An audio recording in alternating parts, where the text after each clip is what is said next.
Welcome. In this session, we are going to understand depth first search in C++.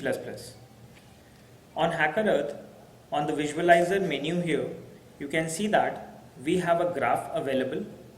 We can represent this graph using adjacency list. You can see that depth first search has an underlying data structure stacks. So what we can say that we can implement depth first search on a graph node using stack data structure. The only difference between breadth first search and depth first search is breadth first search uses queues, depth first search uses stack. Let's go with the visualization first. So now we can see that we will mark node A and we want to search from node A to node F. We'll go to the next visualization where A will be added to the stack. Then once we proceed to the next element, we are going to process A and C. Then we are going to call depth first search on C element. We're going to mark the node C, which is C has been visited. We'll mark node A. No, A is already visited, so we'll go to the next loop. We'll process C and B, and this is how once you proceed to next up till 41 steps, in the 16th step you will get your node 4, and later by processing you can get access to all the nodes will be marked visited and a complete depth first search will be identified and marked here. So now what we have seen here, this is the complete depth first search graph which is displayed in front of you. Now how to display that or use that in C++, let's write a quick program for it. We're going to create a new project.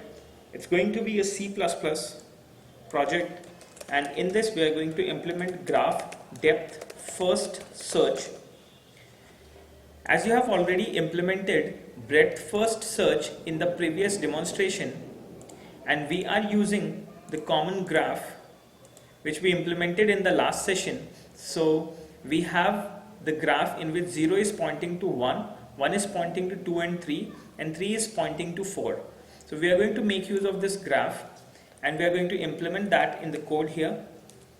So here we have got the code in which we have made an adjacency list. On this adjacency list we have used node 0 which is pointing to 1, and we put this vector on the adjacency list.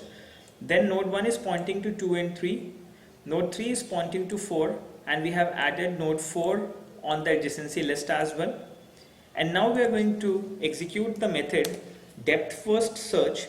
It's going to return a boolean value, and this boolean value will be converted into text string by setting bool alpha flag.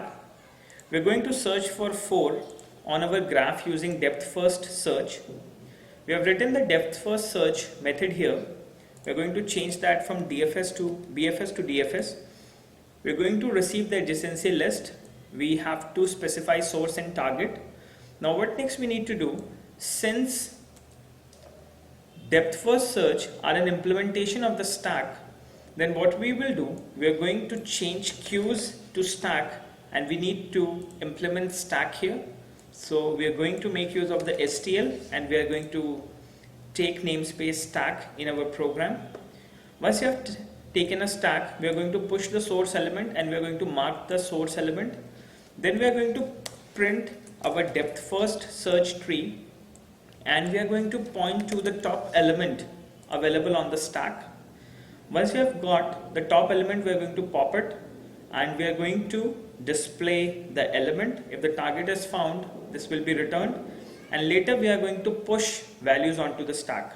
So you can see that we have a top function, we have a pop function, and we have a push function which is available on our stack, and it is the similar representation of breadth first search. The only difference between depth first search and breadth first search is depth first search is an implementation of stack data structure. So now once we run that, we can go for yes. We can search for the element, and once we have searched for 0 to 4, we're going to see that depth first search has done it in different format in which 0, 1, 3 and 4 has been identified.